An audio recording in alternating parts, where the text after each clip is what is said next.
జై శ్రీమన్నారాయణ. నవవిధ భక్తుల్లో మూడవది స్మరణం. మీరు చూడండి, ఎవరైనా చనిపోయినప్పుడు వారి యొక్క చెవిలో నారాయణ మంత్రాన్ని చదువుతారు. ఎందుకు అంటే వారు బ్రతికి ఉన్నంతకాలం తెలిసి తెలియక ఎన్నో తప్పులు చేస్తారు కదా. ఆ తప్పుల నుండి విముక్తి పొంది నేరుగా ముక్తిని పొందడానికి ఈ యొక్క మంత్రాన్ని చెబుతారు చనిపోయిన వారి యొక్క చెవులో. ఈ యొక్క నారాయణ మంత్రాన్ని చదవాలి, ఎక్కడైనా ప్రమాణం ఉందా అని మీకు ఒక డౌట్ రావచ్చు. స్మరణేనైవ విష్ణో సర్వపాపై ప్రముచ్యతే. విష్ణు పురాణంలో ఈ యొక్క వాక్యం ఉంటుంది. ఉదాహరణకి ప్రహ్లాదుడు 5 సంవత్సరాల పిల్లవాడు. ఆయన ప్రతినిత్యం ప్రతి అణువులో నారాయణుడు ఉన్నాడని నమ్మి ప్రతినిత్యం స్మరణ చేస్తూ ఉన్నాడు.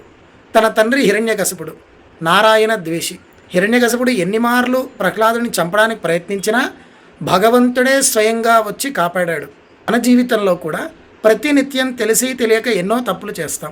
అలాంటి తప్పులు తొలగించుకోవడానికి పెట్టినటువంటి మార్గమే భగవన్నామ స్మరణం. ఇలా ప్రతిరోజు మనం భగవన్నామ స్మరణ చేయడం వల్ల మనం చేసినటువంటి పాపాలలో కొద్దో గొప్ప తొలగించుకొని భగవంతుడి యొక్క అనుగ్రహాన్ని పొందుతాం.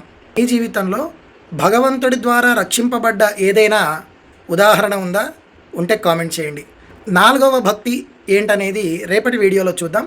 అప్పటి వరకు ఛానల్ మీద ఒక కన్నేసి ఉంచండి. జై శ్రీమన్నారాయణ.